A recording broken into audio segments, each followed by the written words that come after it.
শেষ সময়েও বল প্রয়োগ করে ক্ষমতায় থাকতে চেয়েছিলেন শেখ হাসিনা, কিন্তু তিন বাহিনী থেকেই জানানো হয় জনগণের ওপর আর বল প্রয়োগ করা সম্ভব নয়। শেষমেশ পদত্যাগ করেই দেশ ছাড়েন শেখ হাসিনা। এরপর তিনি রাষ্ট্রপতির কাছে পদত্যাগ করে ভারতের উদ্দেশ্যে রওনা হন। দেশি বিদেশি বিভিন্ন গণমাধ্যমের খবর, সোমবার ভারতের ত্রিপুরা রাজ্যের আগরতলা হয়ে দিল্লি পৌঁছেছেন সাবেক প্রধানমন্ত্রী শেখ হাসিনা।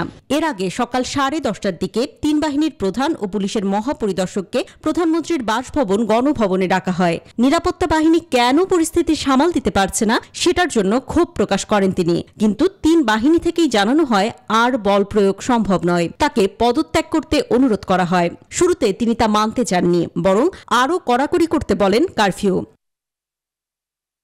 পরে পরিবারের সদস্যরা সহ বোঝানোর পর পদত্যাগে রাজি হন শেখ হাসিনা। তবে তিনি একটি ভাষণ দিতে চান।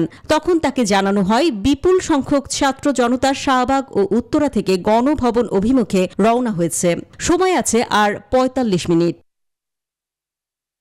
ভাষণ রেকর্ড করতে দিলে গণভবন থেকে বের হওয়ার আর সময় পাওয়া যাবে না। এই বিবেচনায় শেখ হাসিনাকে ভাষণ রেকর্ডের সময় না দিয়ে 45 মিনিট সময় বেঁধে দেওয়া হয়। এরপর ছোট বোন রেহানাকে নিয়ে তেজগাঁওয়ের পুরনো বিমানবন্দরে হেলিপ্যাডে আসেন শেখ হাসিনা। সেখানে তাদের কয়েকটি লাগেজ ওঠানো হয়। তারপর তারা বঙ্গভবনে যান।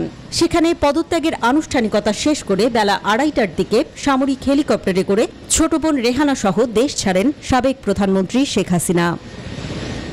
অন্তরা বিশ্বাস, নিউজ 24, ঢাকা।